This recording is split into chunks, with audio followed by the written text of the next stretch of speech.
നമസ്കാരം. കേരളത്തിലെ എല്ലാ പഞ്ചായത്തുകളുടെയും പ്രസിഡന്റുമാർ തങ്ങളുടെ ഭരണ കാലയളവിൽ നടപ്പിലാക്കിയ വികസന പ്രവർത്തനങ്ങളും ഭാവി പദ്ധതികളും കേരള വിഷൻ ന്യൂസ് അവതരിപ്പിക്കുന്ന എന്റെ പഞ്ചായത്തിലൂടെ പങ്കുവയ്ക്കുകയാണ്. ഇന്നത്തെ അതിഥികളായി നമ്മളോടൊപ്പം ഉള്ളത് മലപ്പുറം ജില്ലയിലെ പെരുമണ്ണക്ലാരി ഗ്രാമപഞ്ചായത്ത് പ്രസിഡന്റ് ഷംസു പുതുമ, ആലപ്പുഴ ജില്ലയിലെ രാമങ്കരി ഗ്രാമപഞ്ചായത്ത് പ്രസിഡന്റ് ആർ രാജുമോൻ എന്നിവരാണ്. എല്ലാവർക്കും എന്റെ പഞ്ചായത്തിലേക്ക് സ്വാഗതം.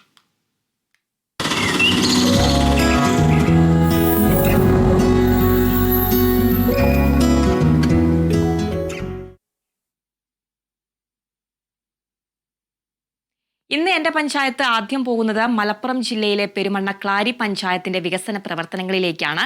പഞ്ചായത്ത് പ്രസിഡന്റ് ഷംസു പുതുമയുണ്ട്. നമസ്കാരം ശ്രീ ഷംസു. നമസ്കാരം. കാർഷിക മേഖലയ്ക്ക് മുൻതൂക്കം നൽകുന്ന പ്രവർത്തനങ്ങളാണ് ഗ്രാമപഞ്ചായത്ത് നടത്തിവരുന്നത്. തനത് വരുമാനം കുറഞ്ഞ പഞ്ചായത്താണെങ്കിലും അടിസ്ഥാന വികസനത്തിനാണ് മുൻഗണന നൽകുന്നത്. കാർഷിക മേഖലയിലെ വികസന പ്രവർത്തനങ്ങളെ എങ്ങനെയാണ് വിലയിരുത്തുന്നത്? അതുപോലെ തന്നെ പുതിയ ആളുകളെ കൃഷിയിലേക്ക് ആകർഷിക്കാൻ എന്തൊക്കെയാണ് ചെയ്തിട്ടുള്ളത്? ആദ്യമായി എന്റെ പഞ്ചായത്ത് എന്ന ഈ പ്രോഗ്രാമിലേക്ക് പെരുമണ്ണക്ലാരിയെ പരിഗണിച്ചതിൽ കേരള വിഷനോട് താങ്ക്സ് പറയാണ്. അതുപോലെ തന്നെ കാർഷിക മേഖലയ്ക്ക് ഊന്നൽ നൽകിക്കൊണ്ടുള്ള വികസന പ്രവർത്തനമാണ് നാളിൽ വരെ നടത്തിയിട്ടുള്ളത്. ഈ ഭരണസമിതി വരുന്ന സമയത്ത് 2020-21 നമ്മൾ 45 ഹെക്ടർ ഭൂമിയായിരുന്നു നെൽകൃഷിയിലുണ്ടായിരുന്നത്. അത് ഈ സമയത്തിനുള്ളിൽ 60 ഹെക്ടറിലേക്ക് എത്തിക്കാൻ നമുക്ക് സാധിച്ചിട്ടുണ്ട്. അതുപോലെ തന്നെ ഇപ്പോൾ അഗ്രികൾച്ചർ ഡിപ്പാർട്ട്മെന്റിന്റെ സർവേ പുറത്തു വന്നിട്ടുണ്ട്. അതിൽ നമ്മുടെ സംസ്ഥാനത്ത് 27 ലക്ഷം ടൺ പച്ചക്കറിയാണ് നമുക്ക് ആവശ്യമെന്നുള്ളതാണ് നമ്മളെ റിക്വയർമെന്റ്. പക്ഷെ നമുക്കുള്ള ഉൽപാദനം എന്നുള്ളത് നമ്മുടെ സംസ്ഥാനത്ത് 19 ലക്ഷമാണ്. അപ്പൊ അതിലുള്ള ആ ഗ്യാപ്പ് നികത്തുക എന്നുള്ളത് ഓരോ ഗ്രാമപഞ്ചായത്തിലെയും ഓരോ ഗ്രാമനിവാസിയുടെയും ഉത്തരവാദിത്തമാണ്. അതിന്റെ ആസ്പദമാക്കിക്കൊണ്ട് നമ്മൾ സമഗ്ര പച്ചക്കറി യജ്ഞം എന്ന പദ്ധതിയിൽ ഉൾപ്പെടുത്തിക്കൊണ്ട് മുഴുവൻ ആളുകളെയും ഇതുപോലെ കൃഷിയിലേക്ക് ആകർഷിക്കുന്ന രീതിയിലേക്കുള്ള പ്രവർത്തനമായി മുന്നോട്ട് പോകുന്നു. നമ്മൾ കഴിഞ്ഞ സമയത്ത് പച്ചക്കറി കൃഷിയിലാണ് കൂടുതൽ ഊന്നൽ നൽകിക്കൊണ്ട് നടത്തിയ വികസനങ്ങൾ തന്നെ ഭൂമി ഇല്ലാത്ത ആളുകൾക്ക് ടെറസിൽ പോലും കൃഷി ചെയ്യാൻ വേണ്ടിയിട്ടുള്ള സംവിധാനങ്ങൾ പഞ്ചായത്ത് ഒരുക്കി കൊടുത്തിട്ടുണ്ട്. അതുപോലെ തന്നെ ഏറ്റവും കൂടുതൽ കൃഷി നമ്മുടെ പഞ്ചായത്ത് പെരുമണ്ണക്ലാരി നടക്കുന്നത് ഒന്ന് നെൽകൃഷിയാണ്. അതുപോലെ തന്നെ തെങ്ങ് കൃഷി, മറ്റൊന്ന് വെറ്റില. ഈ 3 കൃഷിക്കും ഞങ്ങളുടെ ഭരണസമിതി കാലഘട്ടത്തിൽ കേരഗ്രാമം ഉൾപ്പെടെയുള്ള പദ്ധതിയിൽ ഉൾപ്പെടുത്തിക്കൊണ്ട് ഒട്ടനവധി ആനുകൂല്യങ്ങൾ നൽകാൻ വേണ്ടി സാധിച്ചിട്ടുണ്ട്. അതിന്റെ ഫലമെന്നോണം നമുക്ക് നെൽകൃഷിയിലൊക്കെ നല്ല രീതിയിലുള്ള മുന്നേറ്റവും ഉണ്ടായിട്ടുണ്ട്. പിന്നെ നല്ല കർഷകരെ നമ്മൾ ആദരിക്കൽ, അതുപോലെ തന്നെ അവാർഡുകൾ കൊടുക്കൽ, അങ്ങനെ കർഷകർക്ക് ആവശ്യമായിട്ട് പ്രോത്സാഹനങ്ങൾ നൽകിക്കൊണ്ട് പുതിയ കർഷകരെ ഇതിലേക്ക് എത്തിക്കാൻ വേണ്ടിയിട്ടുള്ള ശ്രമങ്ങൾ. രണ്ടാമത് ചോദിച്ചത് പുതിയ കർഷകരെ ഇതിലേക്ക് എത്തിക്കുക എന്നുള്ളത്. സാധാരണ കേസിൽ ചെറുപ്പക്കാരടക്കം കൃഷിയിലേക്ക് വരാൻ താല്പര്യമുള്ള ആളുകളാണ്. പക്ഷെ അവർക്ക് കൃഷി എങ്ങനെ പ്രാക്ടിക്കലായിട്ട് ചെയ്യുക എന്നുള്ളത് അറിയില്ല. കാരണം ഏത് മണ്ണിൽ ഏത് കൃഷി ചെയ്യാം, ഏത് കാലാവസ്ഥയിൽ ഏത് കൃഷി ചെയ്യാം, ഏത് ഞാറ്റുവേലയിലാണ് കുരുമുളക് ഇടേണ്ടത് എന്നുള്ള രീതിയിലുള്ള അറിവ് കുറവാണ്. പക്ഷെ അതിന് നമ്മൾ ഇപ്പോഴത്തെ ഞങ്ങൾ തിരഞ്ഞെടുത്തൊരു ഒരു മാർഗം എന്നുള്ളത്, സാധാരണ നമ്മൾ കൃഷിഭവനിലും അതുപോലെ തന്നെ പഞ്ചായത്തിലും കൃഷിക്കാരായിട്ടുള്ള ആളുകൾ വന്നു പോയിട്ട് പുതിയ ആളുകൾ അതിലേക്ക് എത്തിക്കാൻ വേണ്ടിയിട്ട് നമ്മൾ ഒരു സംഘത്തെ രൂപീകരിച്ചു. ആ സംഘത്തിലേക്ക് 3 കർഷകരെ കൃത്യമായി കൃഷി ചെയ്യുന്ന 3 ആളുകളെ കൂടി അതിലേക്ക് കൊടുത്തു. അപ്പൊ 3 ആളുകളുടെ ആ ഒരു പ്രാക്ടിക്കൽ നോളേജും മറ്റുള്ള ആളുകളുടെ യജ്ഞവും കൂടി 20 ആളുകൾ കൂടിയ ഒരു ഗ്രീൻ പീസ് എന്ന കൂട്ടായ്മ നിലവിൽ വന്നു. അതിൽ അവർ പാഷനായിട്ട് കാണുന്നതാണ്. പക്കാ കർഷകരല്ല, പക്ഷെ അവർ മറ്റുള്ള ജോലികളാണ്. അധ്യാപകരുണ്ട്, അതുപോലെ തന്നെ മലബാർ പോളിടെക്നിക്കിന്റെ ചെയർമാൻ വരെ ആ സംഘത്തിലുണ്ട് നമ്മുടെ. അപ്പൊ ഞാൻ പറയുന്നത് അത് ഇത്തരത്തിലുള്ള സംവിധാനം ഉൾപ്പെടുത്തിയപ്പോൾ അതൊരു പാഷനായി കൊണ്ടുകൊണ്ട് ഈ വേനലില് അവർ പാലച്ചർമാട് പാടത്ത് 2 ഏക്കർ സ്ഥലമാണ് ആദ്യമായി കൃഷി നടത്തിയത്. ഇപ്പോൾ അതിന്റെ വിളവെടുപ്പ് നടത്തി. അതിന്റെ ഉദ്ഘാടനം പാണക്കാട് തങ്ങളായിരുന്നു. അതിന് വിളവെടുപ്പ് നടത്തിയപ്പോൾ വേനൽ മഴ വന്ന് കുറച്ചൊക്കെ കൃഷി നഷ്ടപ്പെട്ടെങ്കിലും നമുക്ക് അവർക്ക് സബ്സിഡി കൊടുക്കാൻ സാധിച്ചു. അതിൽ നിന്ന് വിളവെടുപ്പ് നടത്തി. ഇപ്പൊ അത് അവർക്കൊരു ആ ഒരു ആവേശമായിട്ടുണ്ട്. ഇനിയും നടത്തണമെന്നുണ്ട്. ഇപ്പൊ കരഭൂമി ഈ ടീം 5 ഏക്കർ സ്ഥലം ഇപ്പൊ കണ്ടെത്തി കൃഷി ചെയ്യാൻ വേണ്ടി തയ്യാറായി നിൽക്കുകയാണ്. അപ്പൊ പുതിയ ആളുകളെ ഇതിലേക്ക് എത്തിക്കുക എന്നുള്ളത് എത്തിക്കുമ്പോൾ അത് അവർക്ക് പഴയ സാധാരണ കർഷകരും കൂടി ക്ലബ് ചെയ്തുകൊണ്ടുള്ള ഒരു പ്രവർത്തന രീതിയാണ് നമ്മൾ ആവിഷ്കരിച്ചുകൊണ്ടിരിക്കുന്നത്. തീർച്ചയായിട്ടും കാർഷിക മേഖലയിൽ എല്ലാവരെയും ഉൾപ്പെടുത്തിക്കൊണ്ടുള്ള ഒരു വികസന പ്രവർത്തനങ്ങൾ തന്നെയാണ് ഗ്രാമപഞ്ചായത്ത് നടപ്പിലാക്കി വരുന്നത്. അതുകൊണ്ട് കാർഷിക മേഖല ആയതുകൊണ്ട് തന്നെ ഏതെങ്കിലും തരത്തിലുള്ള വന്യജീവി ആക്രമണങ്ങൾ നേരിടുന്നുണ്ടോ? വന്യജീവി പന്നിയുടെ ശല്യം നമ്മുടെ പഞ്ചായത്തിൽ ഒട്ടുമിക്ക സ്ഥലത്തുണ്ട്. അതിനെ നമ്മൾ ലൈസൻസ് ഉള്ള ഒരാളുമായിട്ട് എഗ്രിമെന്റ് വെച്ചിട്ടുണ്ട്, കരാറിൽ ഏർപ്പെട്ടിട്ടുണ്ട്. അവര് അതുമായി അത്തരം പ്രയാസമുള്ള സ്ഥലങ്ങളിലൊക്കെ വന്ന് വന്യജീവികളെ ഓടിക്കാനുള്ള ശ്രമം നടത്തും. തീർച്ചയായിട്ടും ഗ്രാമപഞ്ചായത്തിന്റെ ഏറ്റവും എടുത്തു പറയേണ്ടത് ഭിന്നശേഷിക്കാർക്ക് വയോജനങ്ങൾക്കുള്ള വികസന പ്രവർത്തനങ്ങളാണ്. ഭിന്നശേഷിക്കാർക്ക് തൊഴിൽ കേന്ദ്രമടക്കം സംഘടിപ്പിക്കുന്നുണ്ട്. അതുപോലെ തന്നെ വയോജനങ്ങൾക്ക് ഉല്ലാസയാത്ര അടക്കം സംഘടിപ്പിക്കുന്ന ഒരു പഞ്ചായത്ത് കൂടിയാണ് പെരുമണ്ണക്ലാരി ഗ്രാമപഞ്ചായത്ത്.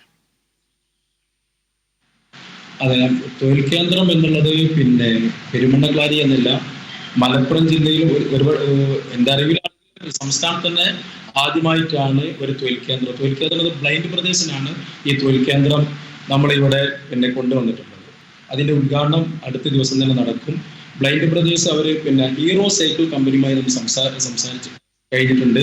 ഹീറോ സൈക്കിളിന്റെ കമ്പനി അവിടെ സൈക്കിളിന്റെ പാർട്സുകൾ കൊണ്ടുവന്ന് നമ്മുടെ കേന്ദ്രത്തിൽ വെച്ച് കണ്ണ് കാണാത്ത ആളുകൾ അത് അസംബിൾ ചെയ്ത് ഹീറോ സൈക്കിളിന്റെ കമ്പനിയിലേക്ക് തന്നെ ആ സൈക്കിൾ കൊടുക്കുന്ന ഒരു സംവിധാനമാണ് നമ്മൾ ഏർപ്പെടുത്തിയിട്ടുള്ളത്. തീർച്ചയായിട്ടും മാതൃകാപരമായിട്ടുള്ള വികസന പ്രവർത്തനങ്ങൾ തന്നെയാണ് പെരുമണ്ണക്ലാരി ഗ്രാമപഞ്ചായത്ത് നടപ്പിലാക്കി വരുന്നത്. ജനങ്ങളുടെ ഏറ്റവും അടിസ്ഥാന സൗകര്യങ്ങളിൽ ഒന്നാണ് പാർപ്പിടം എന്ന് പറയുന്നത്. ഇനി എത്ര ആളുകൾക്കാണ് വീടുകൾ നൽകാനുള്ളത്? അതുപോലെ തന്നെ കുടിവെള്ള പദ്ധതികളൊക്കെ എങ്ങനെയാണ് ഗ്രാമപഞ്ചായത്ത് നടപ്പിലാക്കി വരുന്നത്? പാർപ്പിടം എന്ന ലൈഫ് ഭവന പദ്ധതിയിൽ അപേക്ഷ കൊടുത്ത മുഴുവൻ ആളുകൾക്കും ഞങ്ങൾ വീട് കൊടുത്തു കഴിഞ്ഞു. അപേക്ഷ നൽകിയ മുഴുവൻ ആളുകൾക്കും ഫണ്ടില്ലാത്തത് കൊണ്ട് ആഡ്കോയിൽ നിന്നും പഞ്ചായത്ത് ലോൺ എടുത്തുകൊണ്ടാണ് അപേക്ഷിച്ച മുഴുവൻ ആളുകൾക്കും നമുക്ക് വീട് കൊടുക്കാൻ സാധിച്ചത്. കുടിവെള്ളം എന്നുള്ളത് ജലനിധി പദ്ധതി വളരെ നല്ല രീതിയിൽ മുന്നോട്ട് പോകുന്ന ഒരു പഞ്ചായത്താണ് പെരുമണ്ണക്ലാരി. ആ തെന്നല, ഒടൂർ, പെരുമണ്ണക്ലാരി മൾട്ടി ജീവികൾ ആ മൾട്ടി ജി.ബി പദ്ധതിയിൽ ഉൾപ്പെടുത്തിക്കൊണ്ട് പെരുമണ്ണക്ലാരിക്ക് ഇപ്പോൾ 4500 കൂടുതൽ കുടുംബങ്ങൾ നല്ല രീതിയിൽ കുടുംബങ്ങൾക്ക് വെള്ളം കൊടുക്കാൻ സാധിക്കുന്നുണ്ട്. തീർച്ചയായിട്ടും ആരോഗ്യരംഗത്തും നിരവധി പുരസ്കാരങ്ങൾ അടക്കം ലഭിച്ച ഒരു ഗ്രാമപഞ്ചായത്ത് കൂടിയാണ്. ആർദ്രകേരളം പുരസ്കാരം അടക്കം ലഭിച്ചിട്ടുണ്ട്. എങ്ങനെയാണ് ഇത്തരത്തിലുള്ള പുരസ്കാരമൊക്കെ ഗ്രാമപഞ്ചായത്തിന് കൈവരിക്കാൻ സാധിച്ചത്? ആർദ്രകേരളം പുരസ്കാരം നേടിയത് തന്നെ ആരോഗ്യരംഗത്ത് വിട്ടുവീഴ്ചയില്ലാത്ത പ്രവർത്തനമാണ് നടത്തിയിട്ടുള്ളത്.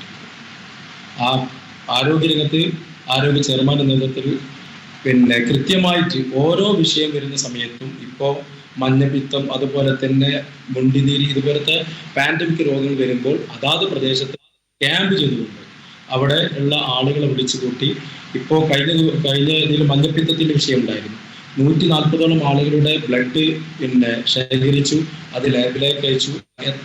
അത്തരത്തിലുള്ള ഒരു വിട്ടുവീഴ്ചയുമില്ലാത്ത രീതിയിലുള്ള പ്രവർത്തനമാണ് ആരോഗ്യരംഗത്തുള്ള. ആരോഗ്യരംഗങ്ങൾക്ക് ഉള്ളൊരു പ്രയാസം, പ്രളയകാലത്ത് അൺഫിറ്റ് ആയിരുന്ന PHC ബിൽഡിംഗ് അതിപ്പോൾ നാഷണൽ ഹെൽത്ത് മിഷന്റെയും അതുപോലെ തന്നെ ഗ്രാമപഞ്ചായത്തിന്റെ ഓൺ ഫണ്ടിൽ നിന്ന് 25 ലക്ഷം രൂപയും വകയിരുത്തിക്കൊണ്ട് 1.25 കോടി രൂപയുടെ ബിൽഡിങ്ങിന്റെ നിർമ്മാണം ആരംഭിച്ചിട്ടുണ്ട്.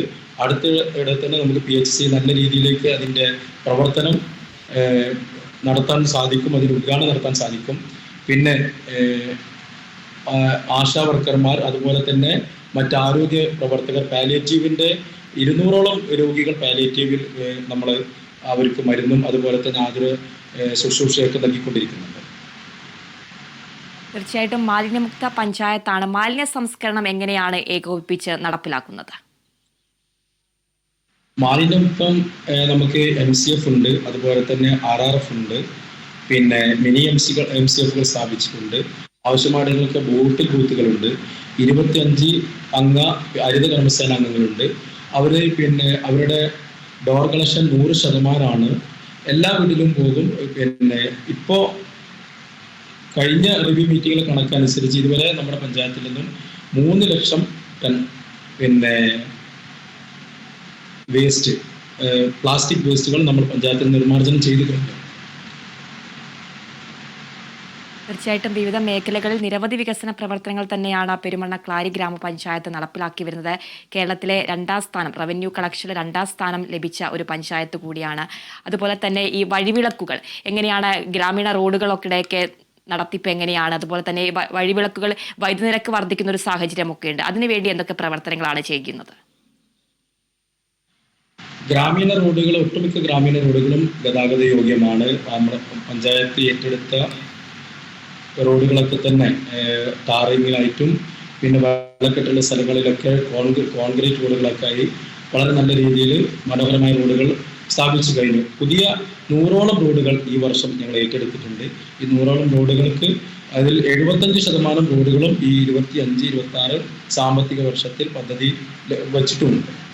പിന്നെ വഴിവിളക്കുകൾ 1500 ബൾബുകളാണ് പഞ്ചായത്ത് സ്ഥാപിച്ചത്. പിന്നെ ഒട്ടുമിക്ക ഇടങ്ങളിൽ സ്ഥാപിച്ചിട്ടുള്ളത്. അതിൽ പ്രധാന പാതകൾ, അതുപോലെ തന്നെ ഗ്രാമീണ റോഡുകൾ, വലിയ പ്രയാസം വരുന്ന എല്ലായിടത്തും വെളിച്ചത്തിന്റെ ഒരു കുറവ്, അടിസ്ഥാന വികസനത്തിൽ വെളിച്ചത്തിന്റെ ഒരു കുറവ് പഞ്ചായത്തിൽ പരിഹാരം കണ്ടിട്ടുണ്ട്. പിന്നെ അതിന് ഭാരിച്ചൊരു കറണ്ട് ചാർജ് വരും എന്നുള്ളത് നമുക്കറിയാവുന്ന കാര്യമാണ്. താരതമ്യേന വളരെ ചെറിയ പഞ്ചായത്തും അതുപോലെ തന്നെ റവന്യൂ വരുമാനമൊക്കെ കുറഞ്ഞ പഞ്ചായത്തുമുണ്ട്. അതൊരു വലിയൊരു ഉത്തരവാദിത്വമാകാതിരിക്കാൻ വേണ്ടി വരും കാലങ്ങളിൽ നമ്മൾ പഞ്ചായത്തിന്റെ ഘടക സ്ഥാപനങ്ങളിലൊക്കെ തന്നെ ഘടകസ്ഥാനങ്ങളുടെ മുകളിൽ സോളാർ പ്ലാന്റുകൾ സ്ഥാപിച്ചുകൊണ്ട് ഗ്രിഡ് അടിസ്ഥാനത്തിൽ KCBക്ക് കറണ്ട് കൊടുത്തുകൊണ്ട് നാളെ കറണ്ട് ചാർജ് 0 എത്തിക്കുന്ന ഒരു പ്രവർത്തനം ഘട്ടഘട്ടമായി നമ്മൾ പഞ്ചായത്ത് അതിലേക്ക് എത്തിക്കും. തീർച്ചയായിട്ടും വിദ്യാഭ്യാസ രംഗത്ത് എത്ര അംഗനവാടികളാണ് ഗ്രാമപഞ്ചായത്തിലുള്ളത്? വിദ്യാഭ്യാസ രംഗത്തെ സംഭാവനകളെ എങ്ങനെയാണ് വിലയിരുത്താനാവുക? അംഗൻവാടികൾ 25 അതിൽ സ്വന്തമായി ബിൽഡിംഗ് ഉള്ള മുഴുവൻ അംഗൻവാടികളും സ്മാർട്ടാക്കൽ പ്രവർത്തനം കഴിഞ്ഞു. അതിലേക്ക് ആവശ്യമായ ചൈൽഡ് ഫ്രണ്ട്ലി പൈൻറ്റിങ് പൂർത്തീകരിച്ചു. അതുപോലെ തന്നെ കുട്ടികൾക്ക് ആവശ്യമായ ഫർണിച്ചറുകൾ നൽകി. നമ്മൾ ഒരു നൂതന പ്രൊജക്ട് എന്ന നിലയിൽ മുഴുവൻ അംഗൻവാടി കുട്ടികൾക്കും യൂണിഫോം കൊണ്ടുവരാൻ പോവുകയാണ് പഞ്ചായത്ത്. എല്ലാ കുട്ടികളും ഒരു കളറിൽ കാണുന്ന രീതി, ആഴ്ചയിൽ 1-2 ദിവസങ്ങളിലെങ്കിലും കുട്ടികൾ യൂണിഫോം ഇട്ട് വരുന്ന രീതിയിലേക്ക് പഞ്ചായത്ത് ഞങ്ങളുടെ ഭരണസമിതി അത് ആസൂത്രണം ചെയ്തിട്ടുണ്ട്. വളരെ പെട്ടെന്ന് അത് നടപ്പിലാക്കുകയും ചെയ്യും. തീർച്ചയായിട്ടും നിരവധി വികസന പ്രവർത്തനങ്ങൾ വിദ്യാഭ്യാസ മേഖലയിലും ആരോഗ്യ മേഖലയിൽ കാർഷിക രംഗത്തടക്കം നിരവധി വികസന പ്രവർത്തനങ്ങളാണ് പെരുമണ്ണക്ലാരി ഗ്രാമപഞ്ചായത്ത് നടപ്പിലാക്കി വരുന്നത്. ഇനിയുള്ള ഭാവി വികസന പദ്ധതികൾ എന്തൊക്കെയാണ്? വിദ്യാഭ്യാസ രംഗത്ത് ഇപ്പോൾ നമ്മൾ 25ാം വാർഷികം പൂർത്തീകരിക്കുന്ന ഒരു പഞ്ചായത്താണ്. 2000-ലാണ് രൂപം കൊണ്ടത്. 12 വാർഡിൽ തുടങ്ങി ഇന്ന് 16 വാർഡിലെത്തിയിട്ടുണ്ട്. അടുത്ത ഡീലിമിറ്റേഷനോടുകൂടി 18ാം വാർഡിലേക്ക് എത്തി നിൽക്കുകയാണ്. വിദ്യാഭ്യാസ രംഗത്ത് 100ാം വാർഷികം ആഘോഷിക്കുന്ന കുറ്റിപ്പാല ഞങ്ങളുടെ GLP സ്കൂളിന് പുതിയ കെട്ടിടം 1 കോടി രൂപയുടെ പുതിയ കെട്ടിടം വിദ്യാഭ്യാസ വകുപ്പിന്റെ പ്ലാൻ ഫണ്ടിൽ നിന്നും MLAയുടെ സുഫലമായി ലഭിച്ചിട്ടുണ്ട്. അതിന്റെ തറക്കല്ലിടൽ കർമ്മം നിർവഹിച്ചു. അടുത്ത ഫെബ്രുവരിയിൽ പുതിയ ബിൽഡിംഗ് നമുക്ക് സ്കൂളിന് കൊടുക്കാൻ സാധിക്കും. അതുപോലെ തന്നെ 100ാം വാർഷികത്തോടനുബന്ധിച്ച് കുറ്റിപ്പാല GLP സ്കൂളിന് പൊതുജന പങ്കാളിത്തത്തോടു കൂടി AI ഒരു ലാബ് ക്ലാസ് റൂം രൂപീകരിക്കാൻ വേണ്ടിയിട്ടുള്ള ശ്രമത്തിലാണ് നമ്മൾ. ഇപ്പോൾ AI കാലമാണല്ലോ. AI ലാബ് ആദ്യമായി ഒരു പക്ഷേ പഞ്ചായത്തിൽ ഒരു LP സ്കൂളിന് വരികയാണെന്നുണ്ടെങ്കിൽ അത് പെരുമണ്ണക്ലാരിയിലെ കുറ്റിപ്പാല സ്കൂളായിരിക്കും. തീർച്ചയായിട്ടും ഗ്രാമപഞ്ചായത്തിന് അത്യാവശ്യമായിട്ടൊരു സൗകര്യമാണ് ക്രിമിറ്റോറിയം എന്ന് പറയുന്നത്. ക്രിമിറ്റോറിയം സൗകര്യം ഗ്രാമപഞ്ചായത്തിലുണ്ട്. അതുപോലെ തന്നെ കുട്ടികളിൽ കളിസ്ഥലം സൗകര്യങ്ങളൊക്കെ എങ്ങനെയാണ് ഗ്രാമപഞ്ചായത്ത് വികസിപ്പിച്ചെടുക്കുന്നത്? ക്രിമിറ്റോറിയം പഞ്ചായത്തിനില്ല, അത്തരത്തിലൊരു സാഹചര്യം ഇവിടെ ഇല്ല. ഇപ്പോൾ പൊതു ശ്മശാനങ്ങളും മറ്റ് ശ്മശാനങ്ങളൊക്കെ ഉണ്ട്. കളിസ്ഥലത്തിന് ആവശ്യമായ ഗ്രൗണ്ട് കെട്ടുന്നതിനും അതിനെ TPR തയ്യാറാക്കുന്നതിനും വേണ്ടിയുള്ള ഫണ്ട് ഈ സാമ്പത്തിക വർഷത്തിൽ വകയിരുത്തിയിട്ടുണ്ട്. അതുമായിട്ടുള്ള പ്രവർത്തനമായി ഭരണസമിതി മുന്നോട്ട് പോകുന്നു. തീർച്ചയായിട്ടും മലപ്പുറം ജില്ലയിലെ പെരുമണ്ണക്ലാരി ഗ്രാമപഞ്ചായത്തിന്റെ വികസന പ്രവർത്തനങ്ങളാണ് പ്രസിഡന്റ് പങ്കുവച്ചത്. എല്ലാ ഭാവി വികസന പ്രവർത്തനങ്ങളും യാഥാർത്ഥ്യമാകട്ടെ എന്ന് ആശംസിക്കുന്നു. നന്ദി ശ്രീ ഷംസു പുതുമ. ഇത് നമ്മൾ അടുത്ത ഒരു യജ്ഞം എന്നുള്ളത് 400 ടൺ പച്ചക്കറി നമ്മൾ അടുത്ത ഈ വർഷം 400 ടൺ നമ്മൾ ഉൽപ്പാദിപ്പിക്കുമെന്നുള്ളതാണ് നമ്മൾ പിന്നെ ഇപ്പോൾ നമ്മൾ മുന്നോട്ട് വെച്ചിട്ടുള്ളത്. ഏതായാലും താങ്ക്സ് ഉണ്ട്, ഇത്തരത്തിലുള്ള പരിപാടിയിലേക്ക് ക്ഷണിച്ചതിൽ വളരെ നന്ദി. Thank you.